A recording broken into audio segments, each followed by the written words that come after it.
Hello and welcome to Tactically Sound. I am Spencer from the Yetti Den, and I'm joined with JumbyJumbwa, the co-host of Tactically Sound, and we are doing kind of our year in review. We played a lot of retro titles, a lot of backlog RPGs, and so we're gonna mention this year's release that we played and enjoyed, and then we're going to mention a newish title that maybe like last couple years, and then we're going to mention a game from the backlog, and then we'll do our honorable mentions, and then we're going to talk about one game that we finally will play in 2025. Yes. So I'll go ahead and get us started. My game this year that I played in the year that it came out, which is rare for me, is Unicorn Overlord. I got hooked from the demo and then I finished it on the Switch, and it was super fun, tactical RPG. Matt, you are going to, you played the demo, and we're going to talk more about some of your experience with it in the last section. But I'm curious what your kind of initial thoughts have been playing the demo, because they give you about 8 to 10 hours with it, because you're a Fire Emblem expert. So how have you thought of their approach of Unicorn Overlord? It's what I wish Fire Emblem, the direction Fire Emblem went in. I hope that they see these new tactical JRPGs and go, you know what, we're inspired. We see what the people want, which for me, I got better, cool art style. Like what I loved about original Fire Emblem were the sprites and the animations, and it turned chess into like real life for me. And like it's almost like wizard's chess, right? Like we get in Harry Potter. And so seeing that really excited me. And then also just like building teams and units instead. I forgot which Fire Emblem it was, but like you pair up your teammates, and they have pairs, and then they build up their companion meter, and then sometimes could be like the romance meter, and then you can have their generation's children. Gosh, which was that Awakening? I think that might have been like Awakening. Oh, that was so good. But I feel like they took that idea and like put steroids on there, and we got Unicorn Overlord. And there's so much variety, so much opportunity, and I'm just really excited to play it myself. Hell yeah. I played it on the Switch, and it's a great Switch title. I just remember like any task where you have 10 to 20 minutes to kill, it's the perfect game for that. And it's a fun game to clean up on the map and like just chip away at the side quests and the challenges and looking for ingredients and managing your different kind of these little strongholds. It's really good. I think it's a great title for the Fire Emblem team to check out and keep in mind when they're developing the next Fire Emblem. So Matt, what was the release that stuck out to you this year, that came out this year? This is going to be my game within games game right here. I got a lot of hours playing this one. Final Fantasy Rebirth. If you guys remember, that was this year. It was like at the start, like one of the very first epic titles to come out this year.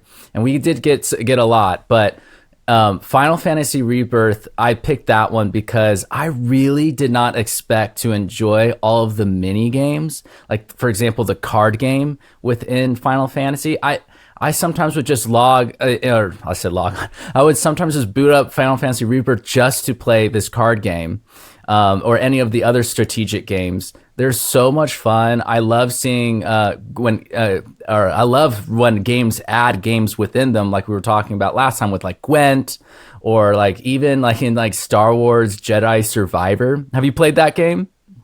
No. They have like this like tactical game where you're like choosing and like betting which units can take out the other units. So like I could like pick like 5 stormtroopers. Will they beat like these 3 battle droids? And then you let them play out. And then if your team wins, you move on to the next round. It's super fun. So I love it when games can, take the time to add almost like the culture in that world that they're building,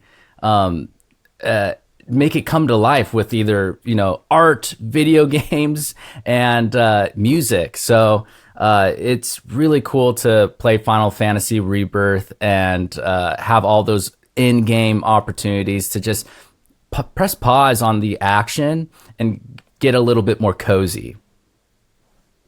Yeah, now I'm excited. That excites me to play Final Fantasy Rebirth because I also share a love of mini games and what it does to the world and the impact on the player, because it, like you said, it's a game within a game, and it just adds that sense of immersion, and it makes activities that, like, you want an actual feedback reaction from the things that your character does in the world.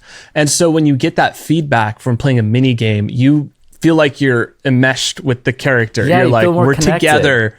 Yeah, totally. So my newish title. So this game came out in 2023. It has DLC that came out this year, which I haven't got to yet. But I loved Dredge, and it was a game that I've been watching for a while. I think I started it roughly in 2023, but it was the game that, like, in the new year, I was determined to spend a lot of time with. And it just has a really cool ambiance. And it made me realize that indie games seem to be able to immerse you in a world for long periods of time, sometimes easier than AAA because they're sneaky about it. It's like they don't show you all that there is to see right away. There's not like this template for a hit indie game, right? A hit indie game could be Vampire Survivors, it could be Balatro, it could be Dredge. And for me, Dredge, it forces you to learn how to play Dredge, and the chances are you've never played a game like Dredge before. Right. But then what it does is it brings in this gothic horror Lovecraftian vibe that does feel familiar. It reminds me of Darkest Dungeon, and it just captures that feeling of being by the ocean, by being out in nature, but also the sense of adventure you get when you swim a little further out from, like, the beach, and you feel alone, but you feel like you're one with nature. Dredge somehow does that in a really cool way, and you upgrade your ship, you catalog new fish, and I'm obsessed with whale punk content. If it's a movie, a show, if there's boats and dudes with beards and knitted sweaters and, like, gravelly voices and, like, sad violins. Yeah, I need to see that one. That's on my list, actually. You gotta see Waterworld. Classic. Okay. Hell yeah. So yeah, Dredge just has that feel, and it's, like, very somber, but it doesn't feel heavy. And so it's the perfect game for just, like, playing at night before bed, getting 30 minutes in at a time. So that's my newish title that I played this year. What's yours? My newish title, gosh, this one came out of nowhere for me. I didn't even know I was gonna get it. It was Dragon's Dogma II. And I didn't think I was going to get it because I revisited the first Dragon's Dogma, and I actually got stuck. I got kind of, honestly, a little bit bored, or, like, I don't even know what I felt. I just stopped playing. And then I ended up getting Dragon's Dogma 2, and dude, I have never experienced a character creator so in depth, and you can make anyone in this game. I made pretty much a photo replica of myself for the very first time by hand, like, sculpted myself. I haven't even done this in real life. This game allowed me to sculpt a replica of myself. I cloned myself, Spencer, and I'm in the world of Dragon's Dogma 2 now. It's insane. It was weird. In every cutscene, I'm like, oh, there I am, like, dressed up as, like, a knight in a suit of armor, or now in this, like, skimpy sorceress outfit. It's so wild, dude. And so for that reason alone, the game stood out so much to me, and I built a strong connection with the game because I actually now felt like I was in the game, living out, like, this fantasy RPG life. And you know what? I also really appreciate how they do action combat in Dragon's Dogma 2. I really love the physics, being able to climb on top of these beasts, and I love the combos. It really reminds me of used to play a lot of Return of the King when I was a kid on the GameCube with my brother. Just that classic, simple combo action RPG style of gameplay. And you get that in Dragon's Dogma. And so it kind of tickles that itch that you've been wanting since that time when you were a kid. That's awesome. Yeah, I'm excited to play that one because like you, I enjoyed Dragon's Dogma. I think I played maybe 20-ish hours with it, and it's just getting used to the quest design, the traversal, knowing where you're supposed to go, how you're supposed to complete a quest, making sure that you're leveled enough for creatures and different regions, and that feeling of getting stuck because you're trial and error just with Dragon's Dogma, huh? Yeah, there's like some friction. So I'm glad to hear that Dragon's Dogma 2, it sounds like was a little bit more accessible for you. Yes, it was. And I really also do appreciate the companions, not in gosh, they're so memey. They say the same exact robotic lines over and over again. And that's like their Bethesda charm, I guess I would say. That sort of meminess of the companions.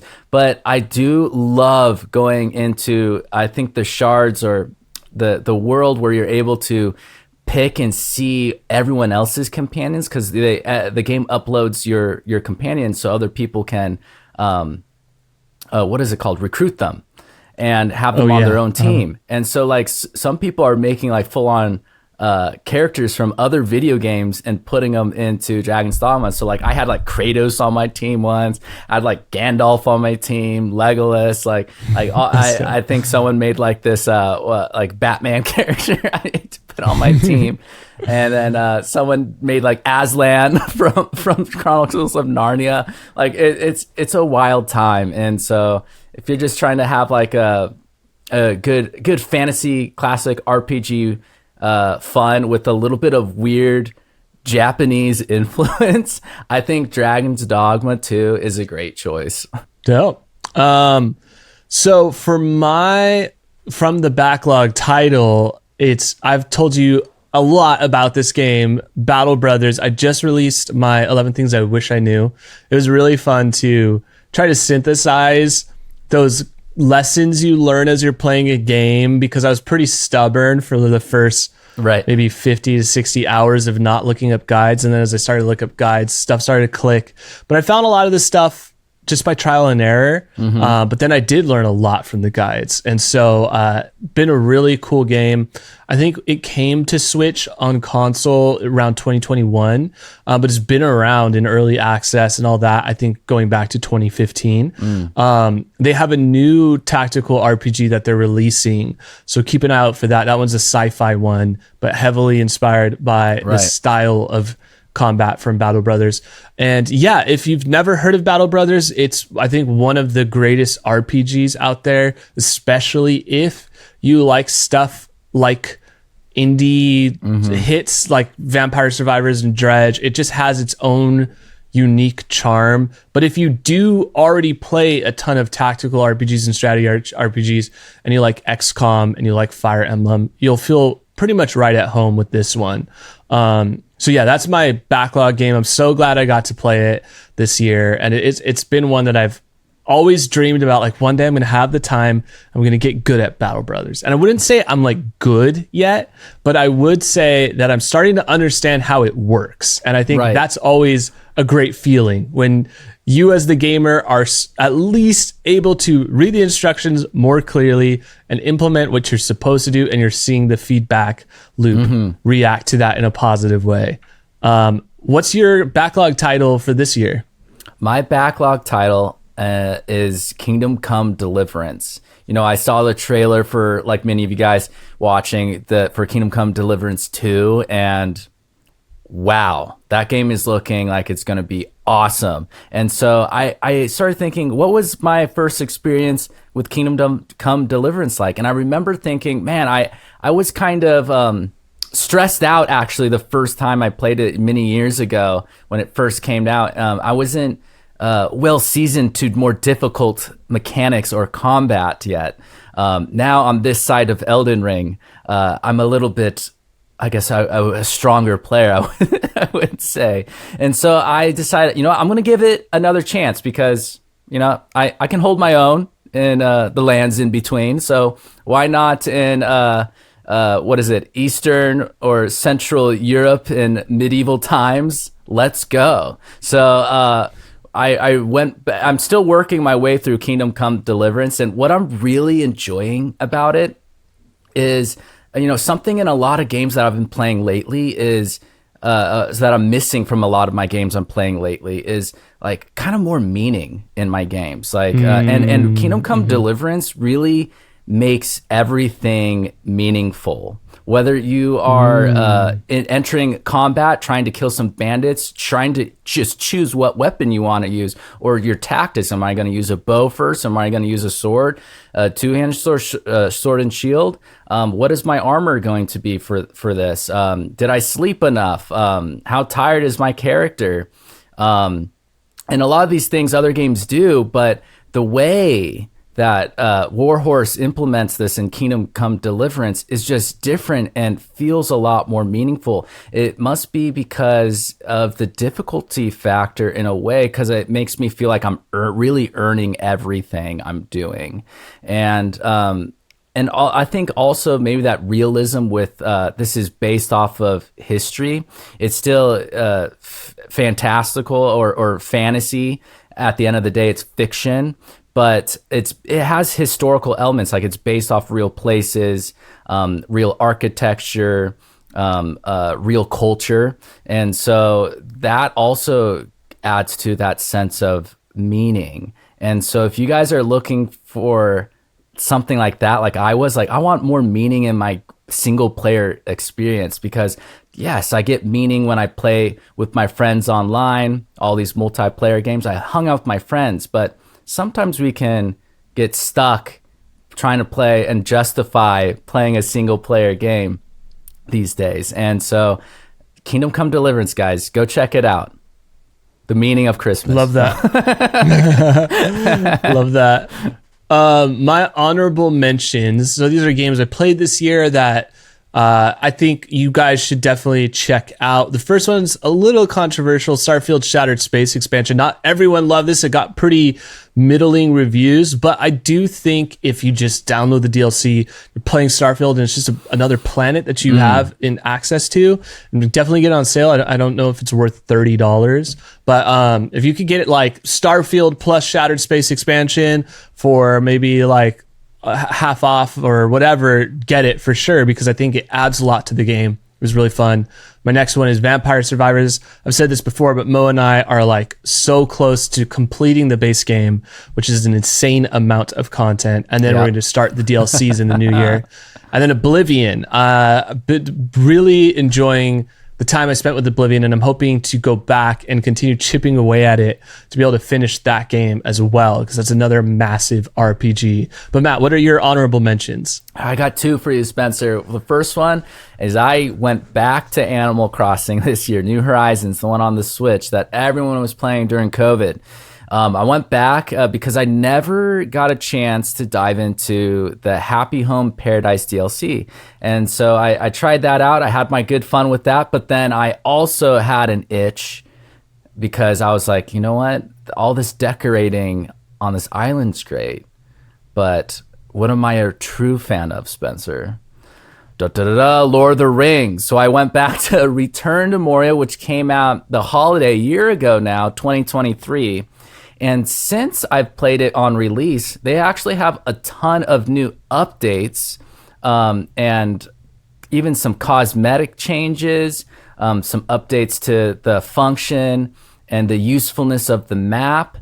If you guys tried out that game on release and were like, this feels buggy, this doesn't look good, I am disappointed with the lack of options for decorating my dwarven halls, well, you guys need to jump back into Return to Moria, because I don't think they were really good at announcing these changes and these updates, but it almost feels like they got a whole Cyberpunk 2077 update, right? Which we know how awesome CD Projekt Red has been with their updates. I was impressed when I returned to Moria and I started a new playthrough solo, and I'm still working through that playthrough. It's a great game to just pass the time, especially if you don't feel like you just want to play a true like farming simulator. You want to explore, you want to earn your progression through the mines.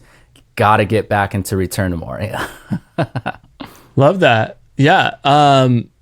Okay, so now let's move into the final section, which is one game we finally have to play in 2025. So when we are doing this next year, the game that we have to play, and we will ask each other if we played it come December 2025. So mine is Cyberpunk 2077 and Phantom Liberty. What a this good has been one. on my list.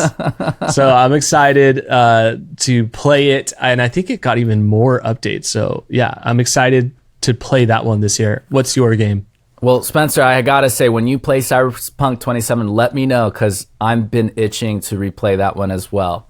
For me, I want to play the game you played, Unicorn Overlord. I played that got that taste from the demo, and I was tasting the taste. It was good, and I asked for this game for Christmas. So we'll see if I'm gonna get it for Christmas. Don't worry, I'm gonna get it. This is gonna be definitely one I'm playing for sure come January. So.